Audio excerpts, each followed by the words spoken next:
بسم الله الرحمن الرحیم. السلام علیکم ګرانو کتونکو، زه یم ستاسو ورور د عوامي پیغام نیوز سره. نن موږ راوتي یو بازار ته د عوامو نه د بیګاني بجټ په باره کې څه رایې اخلو چې هغو څه وایي په دې په باره کې خبره کوو. السلام علیکم. وعلیکم سلام. بخیر دی جی. ستاسو نوم څه دی او رقم ځای؟ زما نوم جی وکاسر شه دی. دلته منګوره چې کوم دی اوسیدونکي یو او دا مې دوکان دی د موبایلو، عباس موبایل زون. چې کوم بچټ شوی دی که نه، نو د بچټو نه زمونږ څه فایده هم نشته. او کوم چې کوم دی د سرکاري ملازمین دي که نه، سرکاري ملازمینو دپاره هم چې کوم دی نو د بچټ څه فایده نه ده راوتې. هغې هم چې کوم دی تنخواګانې منخواګانو کې څه چې کوم دی ترقیات هم نه دي راغلی. چیني چې ده نو هغه هم د 70 روپو کیلو نه چې کوم دی 100 روپو کیلو ته وخته. اوړه چې دي نو اوړه د 100 روپو اول 0 وه، د بیا چې دی نو د 0 نه لږه راکوش وه. اوس چې دی نو ورو تروړه چې یې نو په 1150 روپۍ چې کوم دی یو تروړه ده. نو دوکانداران دا خو ګوره دوکانونو چې کوم دی خرچې دي پې او څه کرایانې دي. دا چې کوم دی نو مونږ په کورونو کې ناست یو. الله ته مې دی په توبو توبې پټرول ومنې چې کوم دی نو خلک وي لاکډاون دی او چې پمپ ته ورشي نو هلته بیا چې کوم دی نه کرونا شته او نه څه دغه شته. دونه غوبل پې جوړي نو د پولیس څه وایي نو د ولس څه وایي.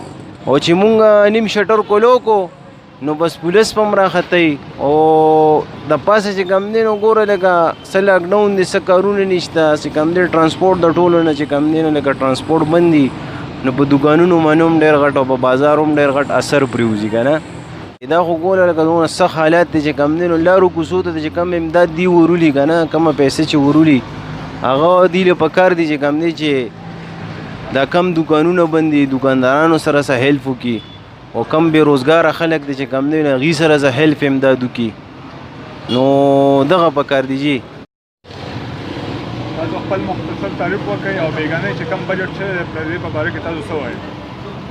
زه خو د سوات یو مقامي صحافي یم او په حیثیت د سب ایډیټر کار کوم. خو زما په خیال باندې دا بیګا چې کم بجټ پیش شوی دی دا ټیک نه دی. په دې کې خو 1 نمبر سرکاري ملازمین نظر انداز شوي دي. صحیح ده. بل طرف ته ملک کې غربت ته مهنګایي ده. په دې وجه باندې خلکو ته څه ریلیف نشته، بل څه نشته. کاروبارونه ټول جام دي. صحیح ده. او د خلکو د غربت مسله ده. نو ټیک د حکومت ډیولپمنټل کار کوي، خو چې د دې سره سره هم د خلکو سوچ هم وکړي. ډېر خلک دي د هغو کاروبارونه خراب شوي، کورونو کې ناست دي. صحیح ده. اوس هم لاکډاون دی، د منګورې ډېر باران دکانات بند دي او حالات ډیر خراب دي. صحیح ده. حکومت ته پکار دي چې هغه ډیولپمنټل کار نه مخکې خلکو ته ریلیف ورکړي. صحیح ده. کم خلک چې غریبانان دي هغو ته ریلیف ورکړي.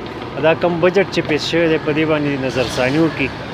صحیح ده. په دې کې سرکاري ملازمین چې دی هغه په تمه و، د هغوی هغه حوصله دې ماته کړه حکومتو. پکار ده چې هغو ته هم څه ریلیف ورکړي. نو پکار ده چې پېټرول ارزان شوی وی، دغه شان ورسره وړه هم ارزان شوی وی، نو هغې ته به خلکو ته څه ریلیف میلاو شوی. پخوا به داسې و چې کله به پېټرول ارزان شو نو د هغې ریلیف په نورو سامانونو کې خلکو ته راووتو، هغه به کرایانې نه سیوا کېدي، بل څه به نه و. نو اوس پېټرول ارزان شوي دي خو هغه ریلیف پبلک ته نه دی میلاو. پکار ده چې حکومت په دې باندې هم غور وکړي. نو د غریبو خلکو د ټیکس سره څه کار دی جي؟ ټیکس خو د سرمایه‌داره خلکو کار دی چې هغو به په دې باندې هغو ته به څه ریلیف میلاویږي. صحیح ده. د غریب خلکو خو کرایه کورونو کې ناست دي، د کرایه پیسې ورسره هم نشته. نو د حکومت ټیکس یا معاف کړو یا نه کړو، دغه فایده صرف د سرمایه‌دار ده. مهرباني. السلام علیکم جی. زه جواد جانی د سواد له خبرې کوم جی. چې دی نو تاسو ته پته حالات خراب دي، روزګار نشتی.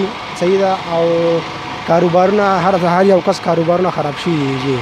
یو طرف د لاکډاون دی، بل طرف د غریبي ده. او څه کم کسان چې د کارایانې کورونه دي هغوی غریبانو ته ډېر زیات تکلیف دی. هغو ځان روټۍ والي، کو نه کور ته اخراجات پوره کړي او کو نه بل کرایي یا بل چې یې نو دې کسانو له نیکان له ورکړي. او نو حکومت چې نو د څه پیسې اوس په روډونو موډونو په دې باندې راغستې ده. زما حکومت ته دا درخواست دی جي چې دوی دا پیسې چې دی دا په صحیح ځای باندې ولګوي او غریبانو ته نه میلاویږي. او پکاره دا پیسې هغو راولي غریبانو له ورکړي. 4-5 میاشتې شوې دکانداران چې کم کرایانې غواړي هغو کرایانې غواړي او کسان سره شتي نه. بله خبره په نشو باندې ده جي. کم کسان چې دی ینګ کسان دي د هغو زندګي تباه او برباد شوه. ینګ کسان چې په نشو مشو راغښتي دي او چې دی نو واړه دي او کم عمره دي او د هغو زندګي چې نو تباه کېږي. هر سړی د خپل زوی دپاره د خپل ورور دپاره د خپل ماشومان دپاره ښه سوچ کوي خو د بل مسلمان د زوی دپاره د ورور دپاره څوک ښه سوچ نه کوي زما کم ډي پی او صاحب دی کم چې ډي ایس پي دی کم چې دا آی جي دی سواتو یا ډي آی جي دی او زما دا درخواست دی چې په دې کې دو مکمل چې تعاون په دې باندې وکړي چې کم کسان خرڅوي کم کسان چې په دې کې ملوث دي هغه کسان چې رواني هغوی سزا میلاو شي ځکه چې نن چې تپوس نشتی لکه تاسو څوک تپوس نشي کولی سبا د داسې ورځ د الله پاک ته به تاسو مخامخ کېږئ هلته به تپوس باقاعده تپوس کېږي نو تاسو مهرباني وکړئ څنګه چې د خپل زامن لپاره ښه سوچ کوئ لکه ښه مقدار باندې به ښه نوکریان ښه سوچ هغو لپاره کوئ دغه شانتې د دې غریب انسان لپاره سوچ وکړئ د دوی زندګي چې تباهي ته ور روان ده تاسو دې له یو انسان چې وایي کتار ته ویږي نه یو انسان کتار تاسو به مسلمان هغه چې دی د دغه ضد دی بچ کړي راونیسي او دته چې یو نوې زندګي میلاو شي. السلام علیکم زما نوم سنگین دی منګوري اوسېدونکی یم مکان باغ کې پاتې کېږم د کرایي په کور کې حالت داسې دي نن سبا څلورمه پنځمه میاشت چلېږي چې کارونه نشته کورونو کرایه نه ډب دي او اوسېدو نور څه زموږ سره دغه نشته مونږ یې چلو کوم ته د حکومت سرای وښی چې مونږ هغه شروع کړو زموږ خو کارونه نشته واړه دي په کورونو کې او بای دی خو راغلی په دې روډونو پسې او په نه کار پسې دی نښتی دی او بای مونږ ته وګورئ مونږ ته خیال وکړئ عوام زموږ نه خرابېږي ورځ د ورځه دا عوام نشو طرف ته زور کوي او دا غلطو طرف ته زور کوي بیا به سبا ورځ ښه عوام خراب شي تاسو عوام ته وګورئ او سره لږ تعاون وکړئ